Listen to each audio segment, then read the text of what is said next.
Camas Prairie, and it's a very large agricultural center, and it still is. But at one time it grew lots and lots of camas out there for people to eat, and so you'd find camps up here in the middle summer and stuff going on into the early fall and stuff, digging camas and baking and everything.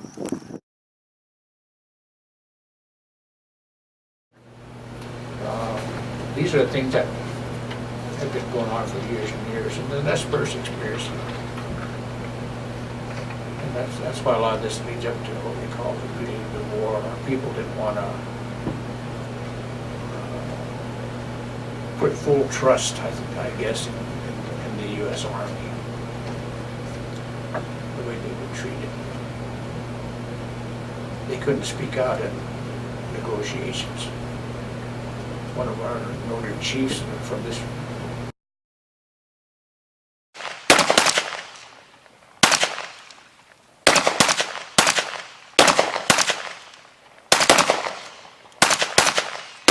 And you got to hold both hills if we're going to hold anything, but there's no use in holding the hills.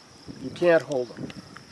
There's no water up there. There's no water up there. And so the Nez Perce drive their horses around the backside and into the Army. Here is a site where the Nez Perce would have been coming up on both sides.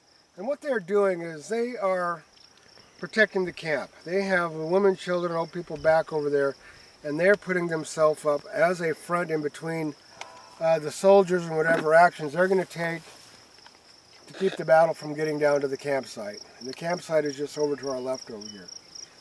Now what you're looking at here, and if you look in the sign, you have what kind of appears to be the Army outlined against the horizon, and that's exactly where they were. Being up on top of the cliffs doesn't do any good. They've got to come to the right a bit. They do come out to the point where the cliffs meet the earth up there, and they're strung out a little down over the hill, up to that point over there. And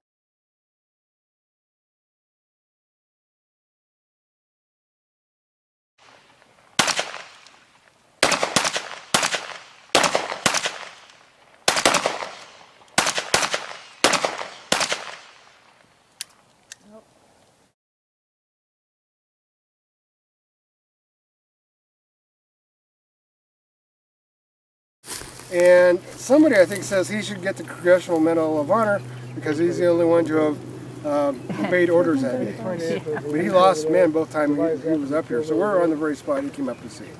But the Nez Perce are coming around this hill, they're on this hill over here, and this place becomes untenable. So he has to get off of here, and twice he leaves and loses men. And from what I could say, if they're over there, he wants to get out on that side. He's heading down here 20 feet on this side. Nez Perce are coming up over there. He doesn't want to be over there, and they've got to literally get off. He's out, he leaves.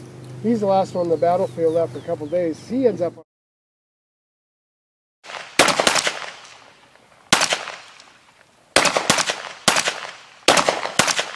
This is the spot that you cannot defend.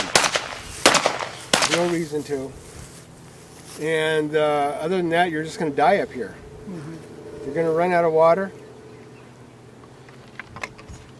And it's only a couple miles back down. Become coyote fodder.